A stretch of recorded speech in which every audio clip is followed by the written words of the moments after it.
All Pakistan मरकज़ Aiwan Quraish soldier बाजार number 1 Karachi. हुकूमत सिंध मुस्तकिल सतह पर गोश्त के यकसा और मुनसिफाना रेट मुकर्रर करे, दीगर पर पाबंदी आयद की जाए। Chairman meat merchant Mohammad Nadeem Qureshi. गोश्त अवाम की क़ुव्वत ख़रीद से दूर ऐसा तरीका वज़ा किया जाए जिससे अवाम को मुस्तकिल सतह पर सस्ता और मयारी गोश्त मैसर हो। चेयरमैन अल कुरैश मोहम्मद फैसल कुरैशी। गोश्त के रेट आसमान से बातें करने लगे, गोश्त के व्यापारियों का कारोबार तबाही के दहाने पर, लिहाजा मौजूद सिंध हुकूमत मुस्तकिल बुनियादों पर गोश्त के जायज़ रेट मुकर्रर करे। चीफ ऑर्गेनाइजर कुंवर अरशद अली खान। खबर की जारी तफसीलात के मुताबिक जिंदा हलाल जानवरों ज़िबाशुदा गोश्त के कारोबार से वाबस्ता तबका बुरी तरह से माशी बदहाली का शिकार। खुद साख्ता महंगाई के बायस अक्सरियत सतह पर बेरोजगारों की तादाद में रोज बरोज इजाफा। गोश्त की नकबी अवाम की क़ुव्वत खरीद से बाहर गोश्त का कारोबार करने वालों की कसीर तादाद बेरोजगार होने लगी और बेरोजगारी के मजीद अंदेशे यकीनी तौर पर बढ़ने लगे। इसी तरह गोश्त के कारोबार से वाबस्ता लोगों की बढ़ती हुई बेचैनी इंतहाई फिक्र अंगेज है। तरजीह बुनियादों पर इसके सद्देबाब के लिए हल तलब कारहा इक़दाम उठाने की अशद ज़रूरत है। इसी हवाले से तबाहाल गोश्त के कारोबार और इस पेशे से तेजी से बेरोजगार होने वाले अफराद का दर्द दिल एहसास करने वाले अल कुरैश बरादरान के रहबर और रहनुमा chairman meat merchant association cattle farm all Pakistan मरकज़ ऐवान कुरैश मोहम्मद नदीम कुरैशी इसी हवाले से एक इंतहाई फिक्र अंगेज मुनक्किद किए जाने वाले मुशावरती इजलास में शाह फैसल कॉलोनी के मशहूर व मारूफ समाजी रहनुमा साबिक MNA कुंवर खुतबुद्दीन के भतीजे, पाकिस्तान मुस्लिम लीग ज़ियाउल हक सिंध के चीफ ऑर्गेनाइजर और सियासी बसीरत रखने वाली अजीम सियासी शख्सियत कुंवर अरशद अली खान की रिहाइशगाह वाक़ मलीर कैंट में रखा गया था।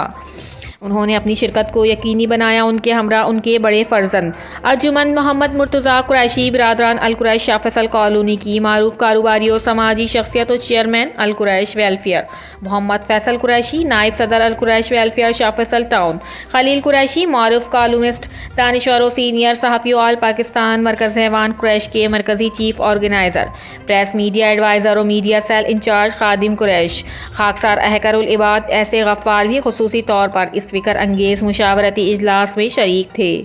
चेयरमैन मोहम्मद नदीम कुरैशी के मुताबिक जिंदा जानवर और हलाल गोश्त से मुतालिक तमाम मुतालिका और मौजूद इदारों से इस्तदा की है कि तमाम एक्सपोर्टर हजरात को इस बात का पाबंद किया जाए कि वो अपनी फार्मिंग खुद करें और जिंदा जानवर फरोख्त करने वाले गरीब पुरवर मकामी व्यापारी या फिर लोकल जानवर मंडियों से जिंदा जानवरों की खरीदारी पर हरगिज ना करें। लिहाजा इस फौरी तौर पर पाबंदी आयद करने की अहकाम सादिर फरमाएं ताकि इस मसनूई होशरबा महंगाई पर जल्द काबू पाया जा सके। दीगर गोश्त के कारोबार से वाबस्ता और दीगर गोश्त फरोशों का दर्द दिल महसूस करने वाली मारूफ कारोबारी और समाजी शख्सियत चेयरमैन अल कुरैश वेलफेयर शाह फैसल कॉलोनी मोहम्मद फैसल कुरैशी के मुताबिक पूरे कराची में गोश्त के मुस्तकिल बुनियादों पर यकसा रेट मुकर्रर किए जाए। इसी हवाले से सियासी बसीरत रखने वाली सियासी समाजी शख्सियतों पाकिस्तान मुस्लिम लीग ज़ियाउल हक सिंध के चीफ ऑर्गेनाइजर कुंवर अरशद अली खान का भी ये कहना था कि मौजूदा मसनूई महंगाई की और दीगर प्राइवेट और खुद साख्ता स्लॉटर हाउसेज से गैर मयारी गोश्त की रसद को ख़त्म कर देना बेहतर होगा। इस पर फौरी पाबंदी आयद की जाए और दीगर कदीम खस्ता हाल सरकारी स्लॉटर हाउसेज को फौरी तौर पर दुरुस्त करके मजीद स्लॉटर हाउसेज की तादाद में इजाफा किया जाए ताकि बेरोजगारों का जरिया माश आसानी से बना रहे। रिपोर्टर इश्तियाक अली मौलाई, आवाज़ सिंध न्यूज़।